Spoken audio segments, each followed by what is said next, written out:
Viewers' comments. Can't remember which one of these buttons. Cam.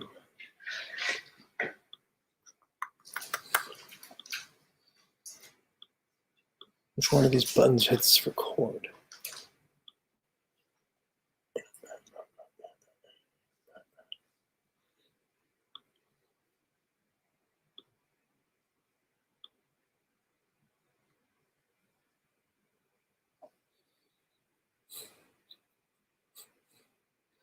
Did you put a filter on the photo? You said beautiful.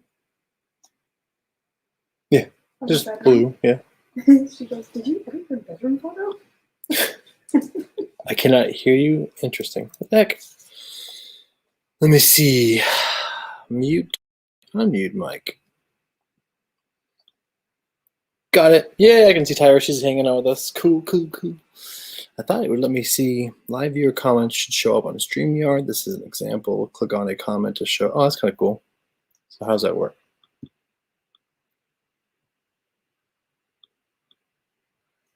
So how come it's putting her in the private chat though? How do I get the comment chat going? I think that doesn't work. I think that's only YouTube, right? I don't know. Can you see this?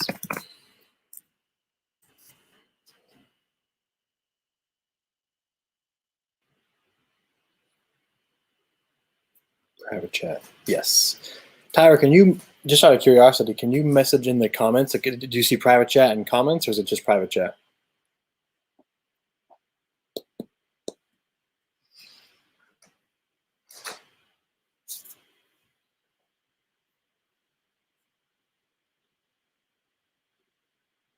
I can see comments, but I can't type in there for some reason. That's so lame. Comments.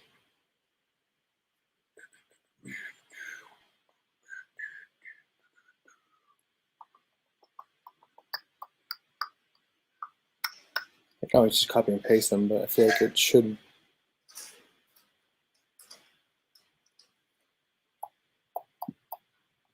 Guests. No, we don't need that.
No, no. I see. Okay. So maybe I put the wrong link. Invite.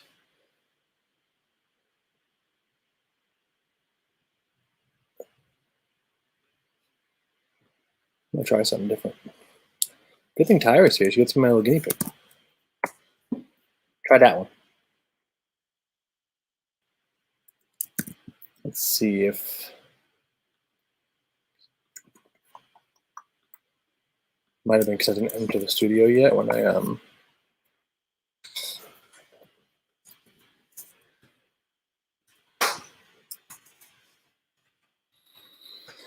Okay, what's that? She's typing here. Haha, great.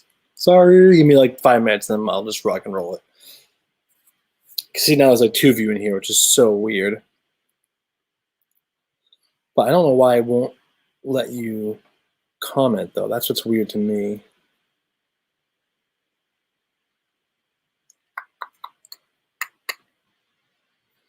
Yeah, it has you as like a guest, like as if I'm going to have you on the chat with me, which is so weird. But there's no other link that you can send people. Let me see.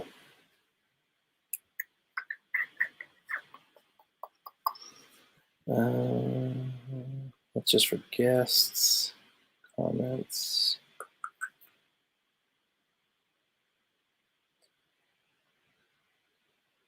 Yeah, there's only you in here right now, which I didn't expect that there'd be a lot of people. I was just going to record me just talking about books I got for birthday, and just briefly, I'm recording it so I can kind of like cut this later and use it for like a little Patreon video.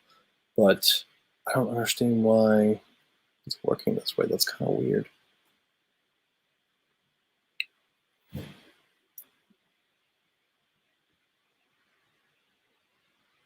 Let's try this.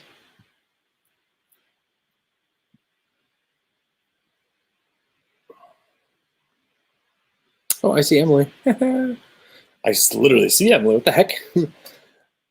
That's too funny.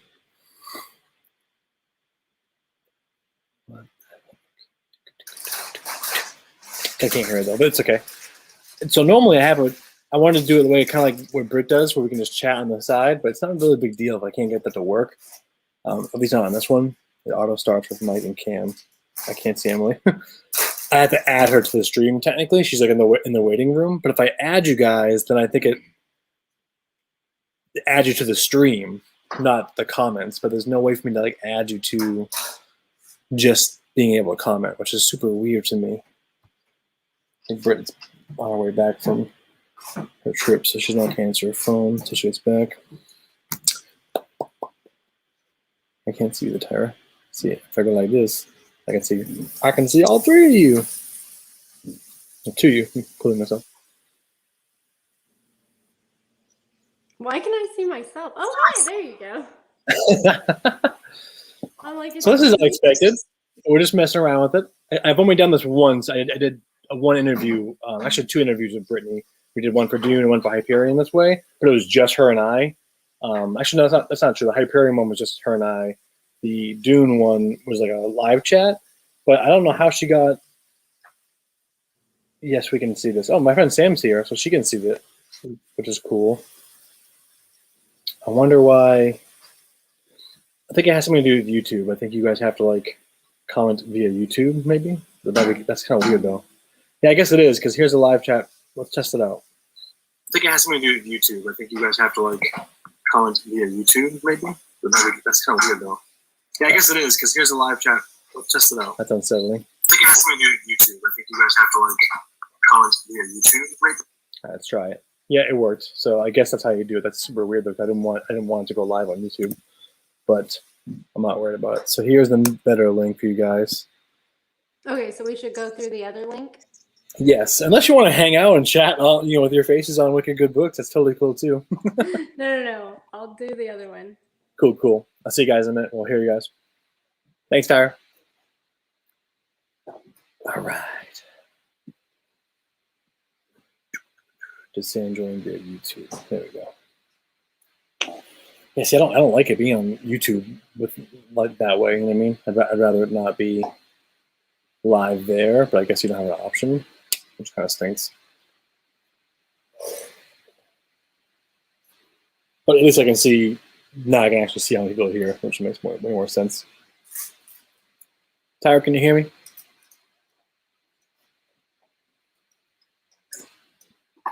That makes more sense. It actually makes way more sense now, because now I'm always like, how can you see people's faces on when you show a comment, but obviously if it's going through your YouTube, it's whatever your picture is. What's up, Emily? I think you make a private unlisted because Britt doesn't share her. Yeah, that's. Let me try that. Let's see. You are live, public. Let's try private.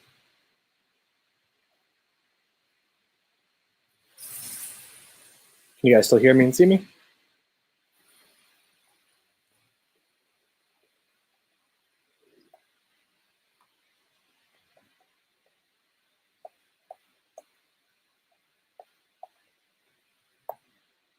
Let's find out. Let's go to YouTube. I might just keep them all out by accident.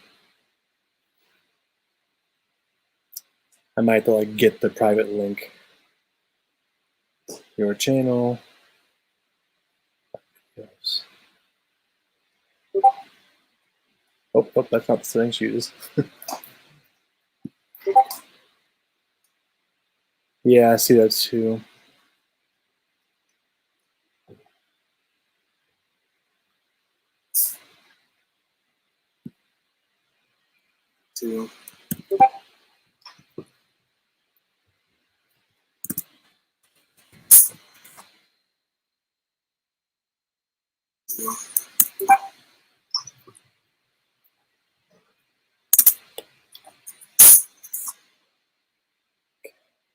Let's try.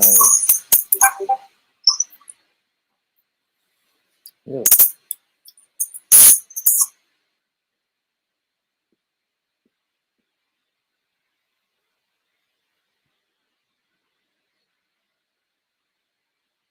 Let's see. Why would I want to do it like that?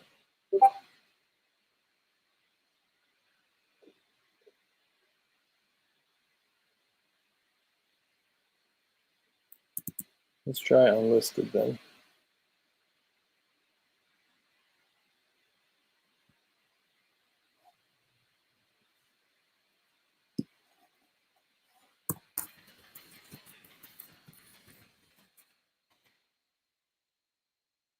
I think it's unlisted. That's what I'm supposed to be at. Because then it'll show up on my YouTube. There it is.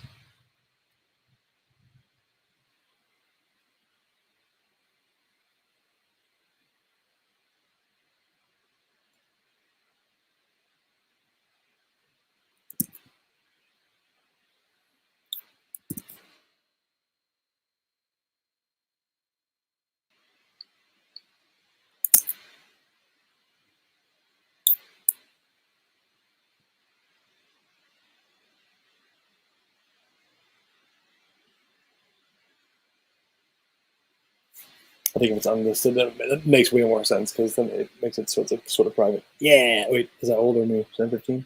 That's now. Emily, can you hear me right now? Give me a thumbs up.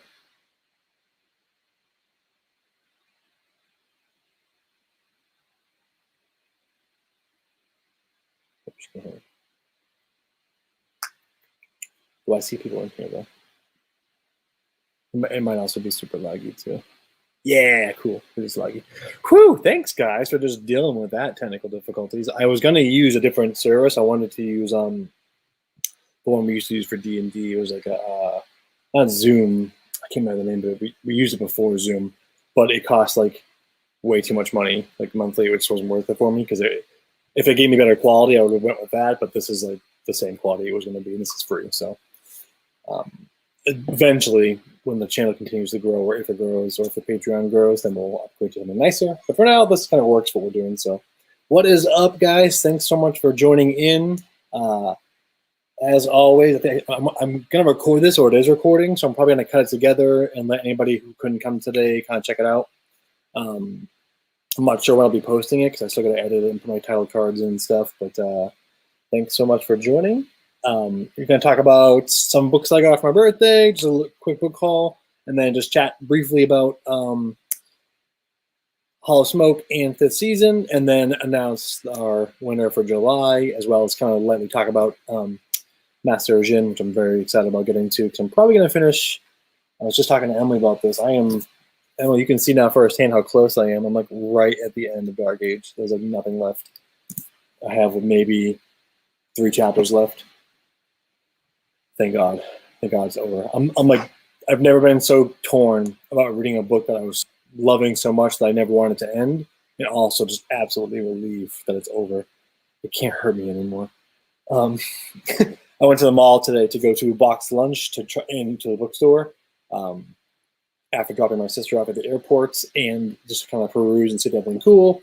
And I was listening to the audiobook the entire time and was just like walking like a zombie halfway through some of these chapters, just listening and not like being able to process and other information of the outside world. I was like, oh, people just probably staring at me. You're almost done. Yeah. I think you're right behind me. I'm pretty sure. But so on the topic of book hauls and things I got for my birthday is on June 11th. It has now passed. I am officially 33, which I'm at the age now where when I woke up that morning when my wife said happy birthday, I actually thought I was 34. So I don't know if like I subconsciously planted that in my head so that it would feel better to be 1 year younger than I actually was, or if it's just that bad. I usually have a pretty good memory. One of the first gifts I got for my birthday that I woke up to was from my brother, and is the paperback UK, I guess they're the UK editions of the Red Rising series. I got not really a box set, but it came in a bag. I separate them because I hate these ones so much.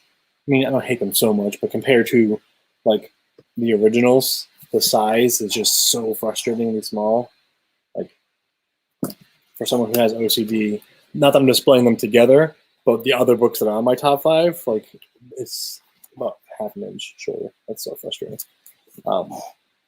And these ones, I feel like it's really weird because they went with like a matching color scheme for the first 3, which I love. I think it's amazing. The covers aren't embossed, which is super frustrating. But it was totally worth it for the spine appeal. And also it was a gift, so I'm not that mad about it. But the spines of Iron Gold and Dark Age, like they didn't even, like I guess for Dark Age they sort of like kept to the theme, but I'm not sure what that's supposed to be. Like a burning, my ring light's so bright right now. I'm not sure what that's supposed to be. I think it's supposed to be a burning laurel crown or something on Iron Gold, but not a huge fan of it. I kind of want to like just put Iron Gold and Dark Age like side by side with them, but they're the different sizes, so I can't. So it's okay. I'm gonna put these ones on display because I love the spines of the first 3, and you'll start seeing them on future Wicked Good future Wicked Good Books videos. This is my daughter's school chair, and it's so squeaky. Yeah, it's a lot better. Thank you. I'll just sit closer. I know Emily will be pumped about these ones. I know a couple of you too. I did get these 2 for my birthday, which I'm very excited about. I was not expecting to get this one. I was going to do one at a time, read this one and wait, but my family just knew I wanted them. They're on my list, and I'm very excited about those ones. I'm not really sure which ones to read first. I know they're not like a sequel, but I wonder what you guys would suggest, like reading Cersei first or Song of Achilles, or because I know this came out first, but if you guys have a suggestion for which one I should read first. I've never read Madeline Miller before, so it can't hurt you anymore. Exactly. Amanda, hi, what's up? You guys are awesome. UK sizing are so small. Yeah, I was talking to Alwyn about that because she's, from Ireland, and I sent her the pictures the morning I got those books, and she's like, "Oh, those are the ones I have. Those are regular." I'm like, not compared to the ones I have. They're weird sized, but it's okay. UK has awesome covers, so I feel like it's 50-50. Sometimes you guys get amazing covers, and then sometimes we get not so amazing covers, but let's see. And then those who are Cersei first, in my opinion. You think so? Because that's wait, did Cersei come out recently? Yeah, Cersei's the newest one, I believe, and then Song of Achilles. I know they're completely different in content. Well, they're the same kind of retellings of Greek myths and stories.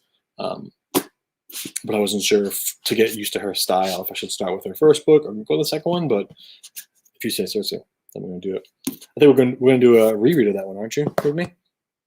For the server, I might even like sneak it onto the poll for August. We'll see. I haven't even like looked into August yet. I'm still kind of getting over the fact that we're already like getting into June. I did get these for my birthday early in the month. I had to order some of them earlier because they were like backdated. I was very excited about my Hyperion set with the original art. I couldn't get the soft covers for the other two because the last two, because they just don't sell them. But I found library bindings on eBay, And now, so my large paperbacks for Hyperion and Fall of Hyperion, which have become really just two of my favorite books of all time, next to Harrow and Gideon and the Red Rising series, which, interestingly enough, as I'm sure many of you are aware, like they're very similar. But I got these paperbacks. They're absolutely gorgeous. I love the old art. I really don't like the Sci-Fi Masterclass covers. They just don't make me like kind of like the Red Rising covers. Actually, like when I look at Morningstar, like when I look at the covers for this series, it does not instill like the quality of the world and like how good it is. Either they're not horrible covers. They're just like, where do you buy the large paperbacks? I had to get them used on Amazon, so I can like explain to you later too. But it pretty much you like you have to like click the edition tab and go down and look for, I think it's 1996. I think it was these ones. Let me double check. 1990. So between 90 and 93 is what I checked for these ones, and then I had to double check the sizes. And then when I ordered them, as I know a couple of you already know because we were in Discord, the Rise of Endymion was library size, so it was a smaller print, which normally I would hate, but it matched the paperback, so it worked out for me. And then the Endymion that I got was a hardcover, like regular. So like I had the first two books and the last book were the right size, and the third book was like the Tower. So that's over there somewhere. I might give that away to anybody on the channel that wants the hardcover of Endymion. But now that I have them all, well, at least the last two in library binding and the first two in paperback, they're roughly just about the same exact size. Like if you hold them all on the shelf, they work. Which for me, with crazy amounts of OCD, it was worth the eBay purchase for the last one. Let's go. Moving on to a recent gift I got from my aunt, my cousin. They knew I wanted to get into the Robert E. Howard books, like the Conan books and stuff, but I like the paperbacks. I don't like the mass market sizes. I think they're really silly. But I did want to start with something that was more, because like Conan's cool, but it's like that old world fantasy. So like I can read it and enjoy it for what it is, but Solomon Kane really speaks like more to me and my tastes and story content. And I had to have this one. There was a movie that came out. I can't remember who it was. The guy from Highlander was in it, I think. I can't remember. There's an old movie called Solomon Kane that actually I think was pretty good. It wasn't like phenomenal, but I really enjoyed my time watching it. And I don't know why I randomly thought of that the other day, but I just dropped this on my Amazon wish list, and one of my cousins grabbed it for me. It's got like really cool like original art on there. I don't know if Robert Howard. I keep saying Ron Howard, like the director. I don't know if illustrated by Gary Gianni, but they're really cool. Like I love this old classic, like, almost like pulpy retro fantasy art that I really dig. But that's my first Robert E. Howard book that I've ever owned, so I'm pretty excited about that. Let's see. All right, more than halfway done, guys. So I also got, and I know Amanda's gonna be pumped for this one because we talked about this on the server. A lot of these ones you guys have seen already because I haven't really talked about them on the channel, but I talk about them on the Discord. But I figured talking about them here and just kind of why I like them and what I'm interested in, why I'm interested in them, and maybe record this and show it to YouTube later on. But I did get B. Caitlin's two books, The Vorm and Hollow. So I'm really excited about these ones. The Hollow is brand new. This just came out. It has like, even though I haven't read Seven Ascends, I'm about to. Like it's on my list for next month. And I know the general premise of what it's about. A huge Dante's Inferno fan, huge Lost Gods by Bram fan. I love that trope of traveling up a tower, different tiers being like almost like different worlds. And this one has to do with the Tower of Babylon. And it had like a Dark Souls-y vibe to it, and it just really spoke to me. I had to have it. The cover is super cool. It reminds me of like a Dali painting. And The Vorm, I knew nothing about, but I read a review on it, someone saying that it's like borderline poetry.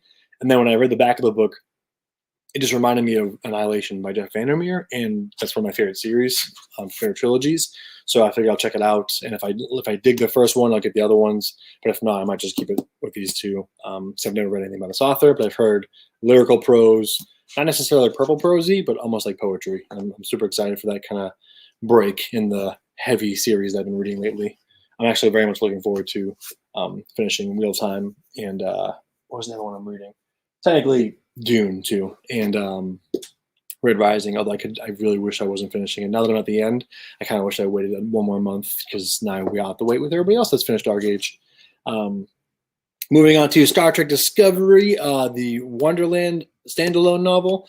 I'm not a huge fan of standalone novels. I like some of the Star Wars ones, and I really dig some of the Star Trek ones too that take place in like the J.J. Abrams timeline because I love those actors playing those characters. So I enjoy being able to read it and imagine those actors playing these people. And the Discovery show has like already 7 books on its like roster, but they didn't really interest me because they're cool, but like I just wasn't and I love the show, but I didn't really feel like I was drawn to any of the stories I read about in the back of the books. And so this one, I can't say why for spoiler reasons, but this one takes place during a time period. I can't even say it without spoiling it. It takes place at a certain part of season 3 and 4, will be 4, that interests me most. And I know that because of this character, because he doesn't come until later on. And in standalone, it kind of fills in a gap of time that you don't get to see in the show versus the other books that kind of like fill in gaps of like during the show. So very excited for this one. I don't know when to get to it. I keep it by my bed in case I'm in the mood for a Star Trek read before passing out. Also going to try and squeeze this in this month is Son of the Storm.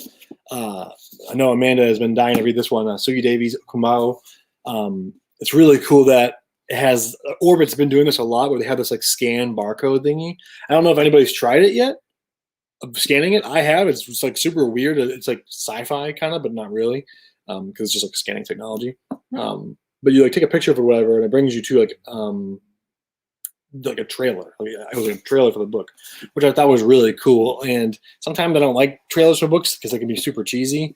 Mainly when they use like stock footage and B-reels, I always find them to be like really like I think I just sent you guys in the lobby a link to an indie book.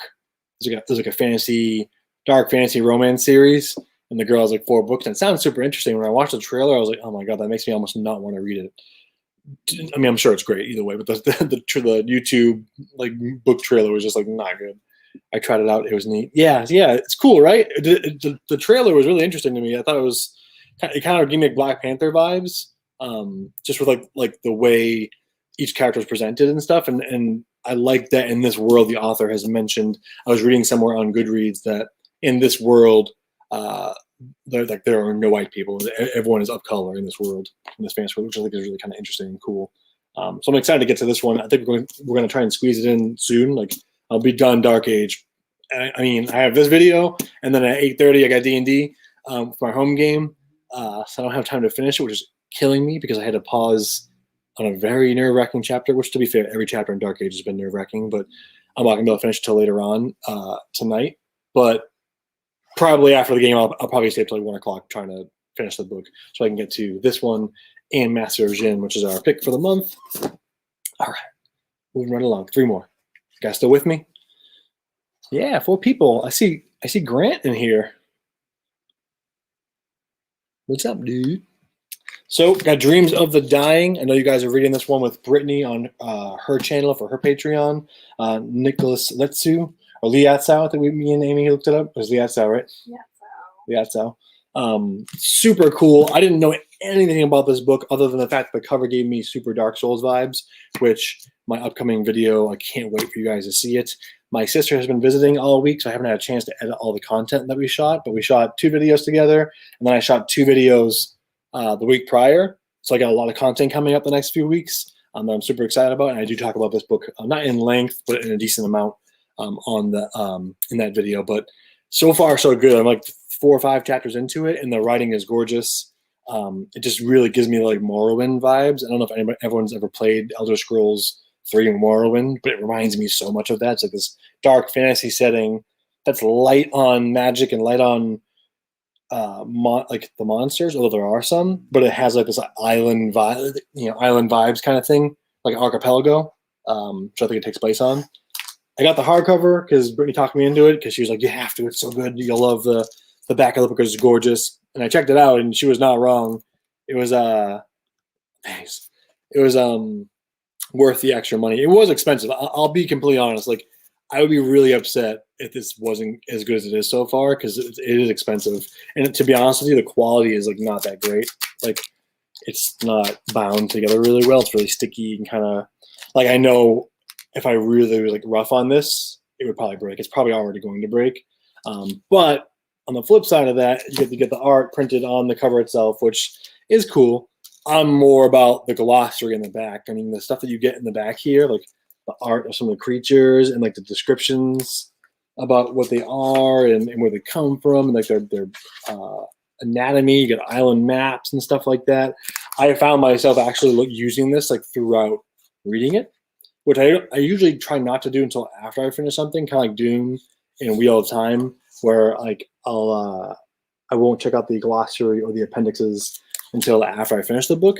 But with this one, because I'm so unfamiliar with the world, it's been really cool to like read along and check it out. I mean, I'm really big into fashion in books. It's like a weird thing that I always pay attention to, and I love the clothes and stuff in this world. It's just really, really cool. But I'm excited to finally get back into this one. I had to put it on hold because Dark Age, as it should, consume my soul. And I don't know why I thought I'd be able to read it in other books, but it just, I couldn't, like most Pierce Brown's books so far, I just couldn't put it down. It was incredibly intense and yum. But Dreams of the Dying, super excited to pick this one back up again. I think some of you put it down as well for the month, so I'm excited to join you guys and get back on the Dreams of the Dying train. I also got The Black Tongue Thief by Christopher Buehlman. I think I was talking to Devin about this a couple days ago. He said I gave him like Kings of the Wild vibes. He wasn't a huge fan of Kings of the Wild. It's one of my favorite books of all time, so it was Bloody Rose. But that book is super polarizing, so I feel like if I didn't like D&D and love rock and roll music, then I probably wouldn't. And from these are my own personal opinion, my own reasons, I probably wouldn't have liked it that much either because the plot isn't super strong. The characters to me were strong, but the plot was kind of like a paint by numbers, rescue the daughter kind of mission. But for me, it was more or less about like the Easter eggs and the fact that it felt like a D&D campaign to me. That was what kept me going. Plus the audiobook was really good for Kings of the Wild, I felt like. So I'm hoping that this one gives me the same vibes because I don't know when Nicholas Eames is going to finish book 3. I know he's working on it. I've been watching his Instagram posts. Really excited for that one. I think he said, I actually talked to him because I'm hoping to get him on the channel for an interview soon about that book. He basically said whenever I'm ready, we can do it. But I kind of wanted to wait till it's closer to when he's done the book. But he had said that the first book is the 70s, the Bloody Rose is the 80s music-wise, and then the new book, the last one, is supposed to be the 90s. So I'm born in 88 through the 90s, so like that's my jam. So I'm really excited to see how he puts in some music references from that time period. I think it'd be kind of cool. But irrelevant to Black Tongue Thief, side tangent. I've heard this one's very similar to those books. I'm excited to check it out. However, I've been seeing a lot of like mediocre, lukewarm reviews for it. I don't know if anybody here has started it yet. I have not. It's pretty short, so I'm still going to try and get to it this month. But I have put it to the end of the month because I'd rather read Son of the Storm before this one. I feel like ending on more of a dark comedy note for my birthday month after beginning with Dark Age, which was a huge mistake. It was my birthday, and I had like anxiety on my birthday about the book I was reading. I also got Peter Newman's The Vagrants. This is another book that came up on. Is this? Yes, it is. Yes, Grant. This is my birthday book haul. Some books are still in transit, so I might do a part 2 of it. We'll see. But I've been wanting to do a live chat with you guys since the start of the channel, and yeah, you should. And if you do, let me know so we can do it together. I wanted to do a video of this and talk about the books we read already real quick. But wrapping up, this one kind of popped up on my books that are like Dark Souls list. The writing I've noticed, so I read like the first chapter just to kind of get a feel for it. I wasn't blown away by the writing at all. It was very simplistic in a way that I don't usually enjoy. It just wasn't doing it for me. But the content and the characters and the magic and the world was enough for me. Like, okay, I'll probably finish this just for that sake. So I'm excited to get to this one. I don't know when it's going to come up. It's probably not going to be till August, but it's got this really cool vagrant character that's like, I don't know if he's like a robot or some sort of autonomous creature. Traveling this wasteland countryside with a baby, and you're trying to figure out the mystery of like why these two are together. He doesn't talk at all, so you're only hearing like internal monologues and stuff. But it's still really cool. I'm excited for that one. Last but not least, Nicole Jarvis's Lights of Prague. This is going to be July's buddy read for the Wicked Good Books July pick. I'm really excited about this one. Honestly, any one of those books I would have been happy with. I'm probably still going to read Vorm. So if Amanda, if you're still here, I wish I could like show me who's here. It just says the numbers for. It's okay. I mean, if you're still here, I really want to get to Vorm next month too. I feel like that would be like a good one to kind of read throughout the month. But this one I am super excited for. It's funny. I was talking to Alwyn the other day, and she's like, "I thought you didn't like vampires." I'm like, "Why? I really don't." And she's like, "Yeah, but lately you've been like consuming a lot of vampire material." I'm like, "Yeah, she's right." So I don't know what's going on. I think it's Castlevania's got me feeling some type of way.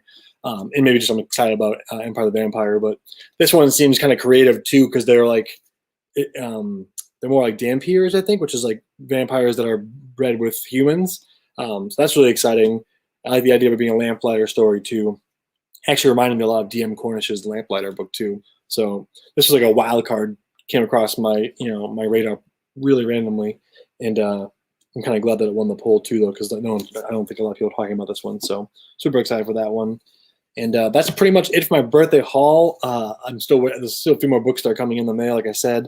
I'll probably just post those on Discord, but I wanted to kind of start this video off just with some books that I got. But let's look at the comments so far. So we got Emily excited for upcoming content. Yeah, me too. I'm super excited. The one I'm editing right now is probably my favorite video I've ever done. I love it so much. It's the kind of video that I look for when I'm on BookTube now.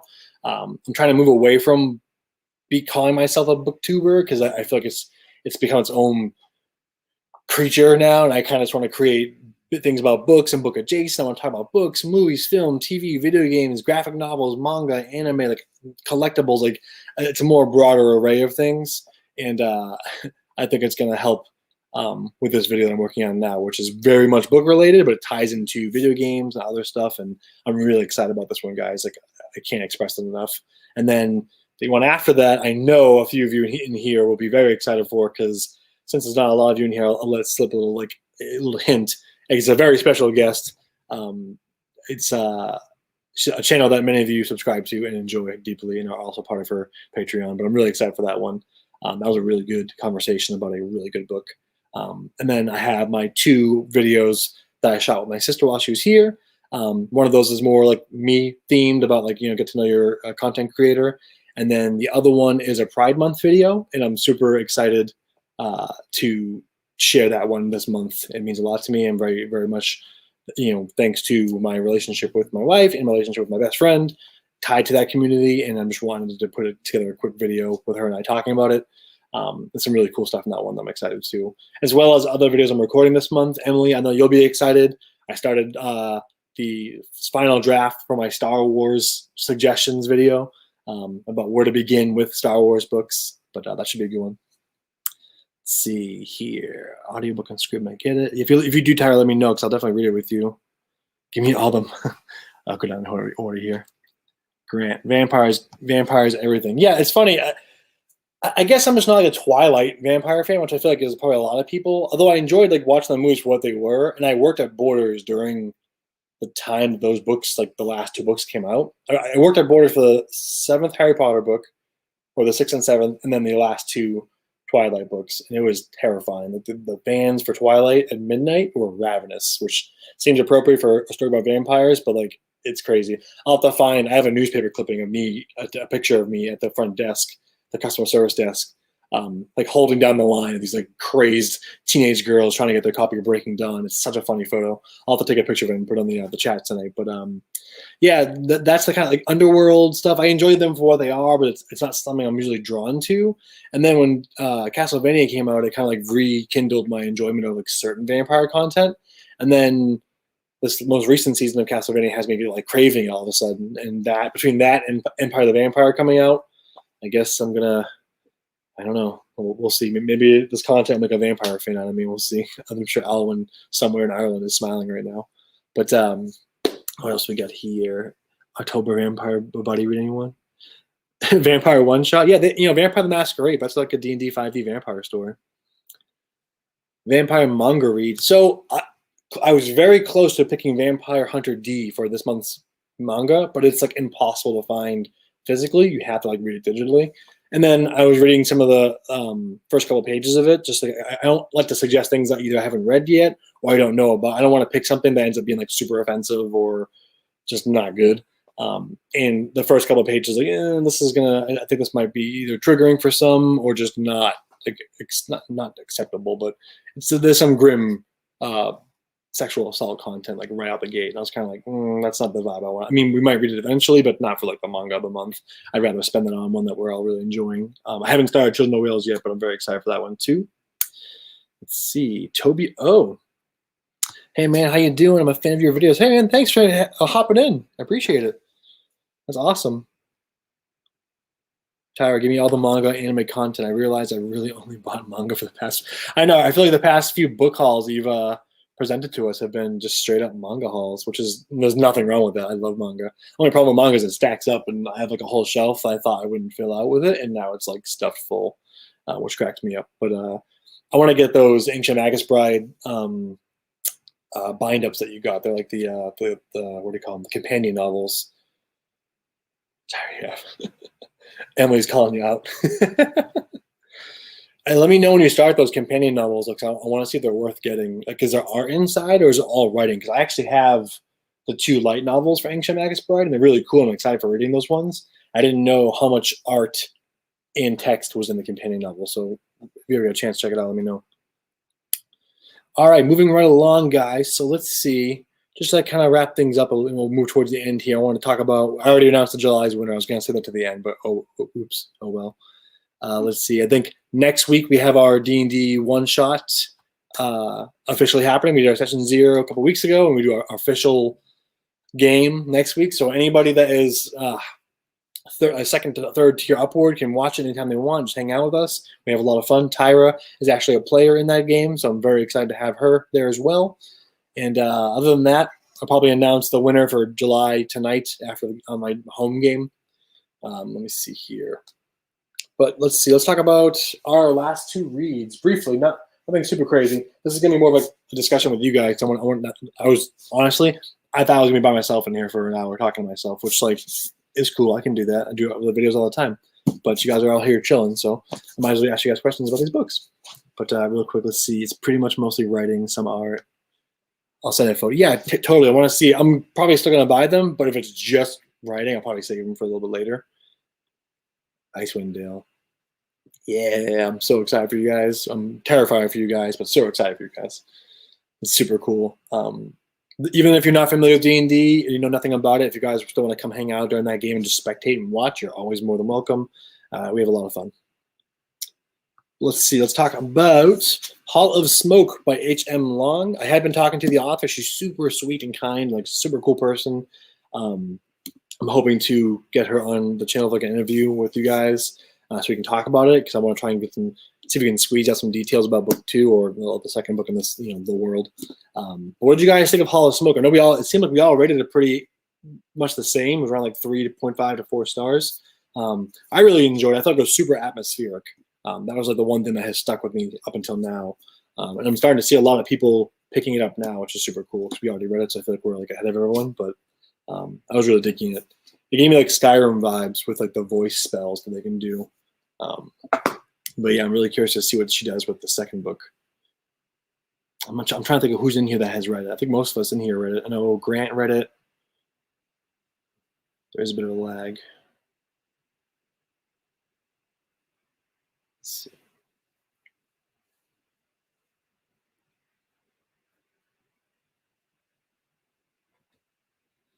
It's so laggy. Some of your comments come in so scattered. It's okay. I can talk for hours while waiting. Hessa, yeah, Engi. The audiobook made this so much better. I don't know who else read this as audio, but it like changed the read for me because I was like I would not be able to pronounce. Yeah, it was a great audio too. Yeah, for sure. I was just saying that. I felt like the accent she was doing and the names like really stood out to me. Like without that, I would have not been able to like pronounce them the way the reader did. But I really liked it. I really enjoyed it. I'm kind of curious to see where it's going to go next. It does seem like the world is changing drastically by the end of this book. And I know the next book's not a sequel, but it like kind of is. So we'll see. All right. Let's see. Here we go. All your comments just came in at once.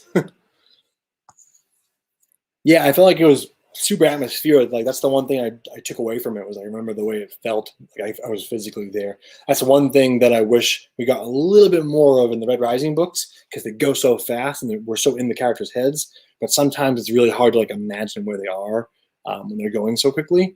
And I just loved the atmosphere and the environment of Hollow Smoke. Mostly because I love Norse stuff, anyways. I know it's like a fantasy word, but it still felt very Norse-like. She's so new to publish author scene, so rich.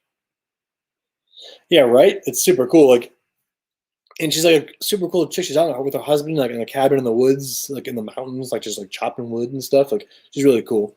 I was very impressed with this being like a debut novel. I'm really excited to see. Like, I didn't find any. I took no issues with like the writing style. Or the syntax or the prose, like all the technical stuff. Not that I usually pick books apart for that. Like it might like deter me away from a book, like prioritizing it, or it might put me off. But there is nothing in Hollow Smoke writing wise or structure wise that like put me off to it. I enjoy it different from what I normally pick up. Yeah, totally. I feel like, and it's cool because you dig the Poppy War, and I feel like not that it was like similar to Poppy War, but it had like a different lens over it, like a same sort of idea, kind of, but like completely different culture, completely different world. But to me, I don't know, there's something that is reminding me of, well, it reminded me of the second book in the Poppy War series for some reason. Grant. Yeah, the twists and turns are super cool. I like, especially towards the end. I did not know.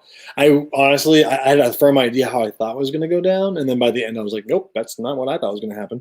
So that was pretty cool. For everyone book, yeah, it's definitely a book that I will suggest to anybody who's like, oh, I don't read a lot of fantasy. You know, what's a good entry level book? And I hate saying that because I think when people hear entry level, they think either bad or poorly written. It's like, no, like it makes it good. Like you can grasp it easy. You can feel the vibe while you're in that world. It doesn't have a million characters or you're trying to scatterbrain everything. It's very accessible. Love the series. Did you read Hollow Smoke, Toby? We read that for our first Book of Good Books Club of the month pick 2 months ago. So it was we really digged it. We were talking about it in the Discord. Tyra, that's actually all we do in Canada: chop wood at a cabin. That's what us Americans think you do up there. Like I don't know what else you'd be doing besides chopping wood and riding horses. Eating maple candies, yeah. I imagine like chopping wood like in the flannel, which I love flannel. If I wasn't in Florida right now, like when we lived in New Hampshire, that's pretty much all I wore. I pretty much just imagine chopping wood in the snow while eating like maple candies. That's how I figured Canadians do. You would love the Discord. Oh, thanks, man. Tyra, I'm a maple syrup while taking about hokey. That's funny. Well, that's my final thoughts on Hollow Smoke. I know we've all kind of talked about it in length, but I'll jump into 5th season real quick. I know not everyone read this with us because a lot of you already read it. But briefly, I'm sure as many of you have already seen, and I think someone posted in our group too, but N.K. Jemisin scored a Netflix deal to have this made into a show, which I'm pretty excited for. My biggest problem with this book was feeling I couldn't get grounded. I couldn't imagine the world. Complete opposite feeling of this. I knew like what the flowers smelled like. I knew my surroundings. I could picture where Hessa was physically very easily. In this book, there was a couple moments I could, especially ones close to the water. But anytime they were in like a city or they're inland, I don't know why. It's probably just me. But I had such a hard time picturing the world this took place in. Like I read a lot of post-apocalyptic reads, and you're always wondering, is this world built in the remnants of our world? Like, so when they say, oh, that's a castle over there, is it really like when you're playing Last of Us, or if you've ever seen Last of Us art, they build houses in the bones of old buildings where there's grass growing over them, but you can still tell that it used to be a building at some point. I wasn't sure if like the structures in this world were like newly made or repurposed from our world, or if it was our world at all. I had a really hard time for some reason with this one, like getting my bearings straight. As well as like the big reveals didn't for some reason surprise me. They're really cool, really, really well done. But it seems like a lot of folks that have read this book were like blown away by the big reveal in this book. And for me, I kind of like took it in a stride. I'm not really sure why, but it's a really cool story, really cool characters, and I'm honestly more excited about the sequel. I don't know those of us in here that have read it, but if anybody's read the sequel and liked it, let me know. I'm really excited for that one. Now that I know who the characters are to each other and where they belong in the story, like that to me has my attention. Like I'm excited for that. So I think the second book and the third book will be of more interest to me. My biggest gripe was not being able to center myself and feel like I was in the environment, and really just not digging the writing style. I didn't like the modern like slang that was used, because there was a lot of words in slang that was used in this world that I felt was more like our world, but this was supposed to be like far into the future. So it kept like throwing me off a little bit. I think I was talking to Brittany about this. I was saying like it's almost like when you're imagine like watching Game of Thrones and like Jon Snow came in and was like, "What's up, dude?" Like you'd be like, "What?" Like it would kind of throw you off a little bit. And I'm not saying it was that extreme in this book, but there were moments where they would say certain very modern expressions or names of objects, for example, and I was like, "Oh, that throws me off because now I can't get my bearings and when and where this world takes place." But I'm super excited for the show because I feel like that will solve all my gripes, and I know by the second book I'm probably gonna fall in love with it because that's just how things go. But really, really enjoyed my time reading it. So let's see. Yeah, I just recently reread the series. That's awesome, man. Like I read this for the first time. It was on my TBR forever, and I finally got to it. So I kind of like squeezed it into the poll for our Discord Patreon's monthly read selections, and this was one that I voted for. And even though a lot of people in the server already read it, I like that everyone still kind of chimed in their 2 cents. I really appreciated that. That was really cool. Yeah, I am bamboozled by the reveals. There was, I can't say whose reveals, but the ones at the end and like the very end, those are the ones that like shooketh me. Like I was, there were those ones I felt were deep rooted. The main reveal, I kind of just felt like, yeah, I was surprised. I was like, oh wow. But at the same time, I was like, that makes sense. Like I can totally see that. I definitely like one POV more than the other 3, but I do like that everyone seems to have like a different experience with this book. To me, that's just testament of good writing. And yeah, I feel like when everyone reads one book and has the exact same journey, it doesn't make it a bad book, but it also makes the conversation for it not as interesting and diverse because everyone's just like, I liked it. It was good. Excellent. Moving on. Like I like that everyone can be like, oh, I like this part about it, and this part about the story spoke to me more, and vice versa. Like I really appreciate that. I really dig that. So I'm curious actually to see how Obelisk Gate stands in that category because it seems like we're all really digging it. But with that being said, I don't see anybody else talking about 5th season, which is totally cool. I just want to squeeze in here and talk about it. I'm really excited about the show. That sounds so cool. I'm wondering if that's why Netflix canceled that show, the superhero show, because that was supposed to be a big. They made a big deal with the Millerverse graphic novels. I don't read them that often. I have Reborn. That's it. But I know that Invincible is really big on Amazon right now, and I felt like that was just bad timing for that superhero show. I can't remember the name. I'm like butchering the name. Jupiter's Legacy, I think it's called. I've heard great things about it, like the graphic novel, but they canceled that like right after first season, and then like a week later announced a like 7-figure deal, I think it is, with M.K. Jemisin for the 5th season show. So Jupiter or something, yeah, exactly. I'm excited to see the casting for that book. Hype for the TV, Toby. Yeah, for sure. Toby, I'm so excited for the casting announcements. That's what I can't wait for.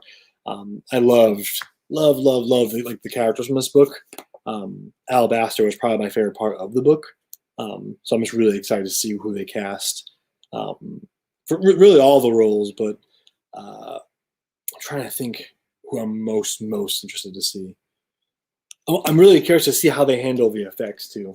Hope it doesn't get too Avatar: The Last Airbender movie because we all know that went.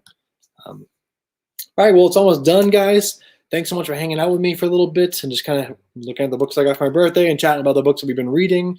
You guys have been great on the Discord server. Thanks so much for chilling and talking about books with me there and movies and video games and the anime that we've been digging, as well as the photo challenge that Lisa just came up with and posted on there. I'm so happy to see so many photos popping up. I think tonight's the midnight tonight's the deadline for the first one. It's not the end of the world if you don't meet it, but it's cool that we can all look at our pictures and enjoy them together. Really enjoying that content, and there'll be more stuff like that, like coming around too. So, as for the last book that we're reading, or the book we're reading this month, Master Jin, I have not started it yet, but P. Jelly Clark is quickly becoming a favorite. His writing reminds me a lot of Tim Samir, and those of you who know me or pay attention on the Discord at all with anything I say, I cannot stop talking about the Lock Tomb. It is favorite book series of all time, right there with Red Rising and Stormlight. But something about Clark's writing just is very reminiscent of that. I noticed it in Ring Shout, but Ring Shout was also very specific. Like even the audiobook was very specific, so not quite. But the short fiction for Clark's work is definitely giving me Lock Tomb vibes. Not in content per se, I mean kind of, but not really. But just in the way he writes, it feels super. It's like a different kind of atmosphere. It's like the same atmosphere I get when I'm watching a Harry Potter movie, right? When I want to like exist in this world. Like I want to go to this Cairo. Like when you read Game of Thrones, you're like, I don't want to go there. It's cool, but I don't want to go there because it's dangerous. It's the same thing with a lot of books that we've been reading, actually. The fifth season especially. It's a deadly world. But P. Jelly Clark's Cairo, I want to live there. I want to work for the I think it's the balance of the atmosphere. Yeah, for sure. Humor is so hard to get because, I mean, for a multitude of reasons. Same thing with horror. It's timing for when it's visual, and then for when you're reading it, it's like you have to be able to appeal to a broad audience. Like the joke has to be funny to multiple people of multiple backgrounds and levels of comedy they enjoy, and I feel like he just hits the sweet spot right in the middle. I really enjoy it. And that's a Cairo that I would love to live in. It's so cool. It's got this like Ghostbusters vibe. Like it reminds me a little bit of the BPRD in Hellboy. Abe Sapien and Hellboy, like when they go around investigating the supernatural crimes, it gives me those vibes, but not as absurd. But I could definitely see someone like Guillermo del Toro and like Ryan Coogler coming together and creating a crazy, awesome rendition of this book. Which, fingers crossed, guys, because Ring Shot's being made into a TV show, I believe, or a movie. So if that one does well, maybe we'll see a Master Jin movie, and then we get to plant the flag and say we were there first. No, I'm enjoying it, and I can't wait to start Master Jin. Probably tomorrow. I'm probably gonna finish Dark Age tonight, well into the midnight hour. But yeah, anybody else excited about Master Jin, or you're enjoying the short stories? I know we talk about it in the Discord, but I kind of want, for posterity's sake, want to talk about it a little bit here and hear your thoughts about it on the chat. But if not, that's totally cool too. I feel like the short stories definitely created a nice like foundation to go into a larger work. That's what I'm most excited for. So I know Grant. I think Grant's checking out too. He commented about his CBR. It was on there, so I'm excited for that. And I know Emily and Tyra, I know you guys read the short fiction too. Some good stuff. I laughed. I'm not sure which one's my favorite yet, and I haven't read The Angel of Albatir, I think it is. I haven't read that one, but it is on my list. Thank you. I enjoyed it too. Sorry for the technical difficulties. We'll definitely make that not happen next time. 50%, yeah, and you're loving it. Oh, it makes me so happy, Tyra. You're like our pathfinder, going for stepping through the door first and letting us know, but reporting back to us. I'll be catching up though because I get a work trip on Tuesday. I'm flying up to West Virginia to pick something up for my work, my job, and then it's a truck. I'm driving it down from West Virginia back down to Florida. That's like it's basically a 2-day drive because we have to stop at a hotel. We can't do the whole thing in one day. So I'm by myself in the truck because it's 3 trucks we're taking. So it'll be audiobooks the whole time, for me anyway. So Master Jin's probably going to get finished in that day. I'm thinking about starting Red Sister afterwards, but we'll see. We'll talk about them on the Discord. But Graham's super excited. I'm excited that you're psyched for it. I think you'll really dig it, especially if you enjoyed the short fiction. I think it makes a great foundation layer for what to expect with the longer piece. Emily, I think all of us are really enjoying the character dynamics. Me too. The humor is great, and the characters, the male character, I'm not like blown away by, but I love his assistant. He's hilarious. I dig it. The fact that they were both in dresses in the newspaper killed me. But I really like Fatma too. And I can't wait to learn more about her. She's so like obscure and like interesting, and like almost like eccentric. She reminds me of like a very eccentric female Hercule Poirot from Agatha Christie's books, and I'm really excited to see what he does with that character. I feel like she's gonna be like a long-running character. So, and I love how the short stories kind of like preambled the larger piece. We'll see though. All right, guys. Well, thanks so much for hanging out with me. I really appreciate it. It's awesome to have your voices on here, and I can't wait to put this onto YouTube in a couple of days so the world can see it. It'll be for Patreon only first, and then usually in 48 hours make it public. But this will be first of many that I'll be doing, probably one a month. But please, if there's something you guys want to chat about, this is just like me filling in time with the book haul and stuff. I can do that every time. I can talk about books all day long. But if there's a certain topic that you want me to talk about or focus on, I'll do a whole video or a whole live chat just on that one thing. So, Emily, for a minute, I thought about doing that for the Star Wars one because it's like a 3-page write-up so far. I'm like, that's going to take a long time to film, but I could talk about it for hours. We'll see. But if there's something you want me to talk about, let me know. Put it in the Discord or on Patreon under the chat. And let's see, what did you say, Tyra? I can't wait for you to meet a character now. Me too. I feel like every character I've met so far in our world is interesting to some degree, and even especially the supernatural ones. But every character I've met so far just invites me into the world more. I just want to teleport into it, which is going to be a nice and well-needed change of pace from Dark Age. Because as much as I love the Red Rising world and would probably want to live in it, because I love Greek and Roman culture and mythology, but this book, man, it has wiped me out. It is emotionally drained me, like physically and emotionally drained me. So I am looking forward to hopping into Masters In, which is still pretty dark and intense in its own right, but it has that lighthearted, dark humor, and that's exactly what I need right now. So, all right, guys, thanks so much for hanging out, and hopefully we'll do this another one soon next month. But stay wicked.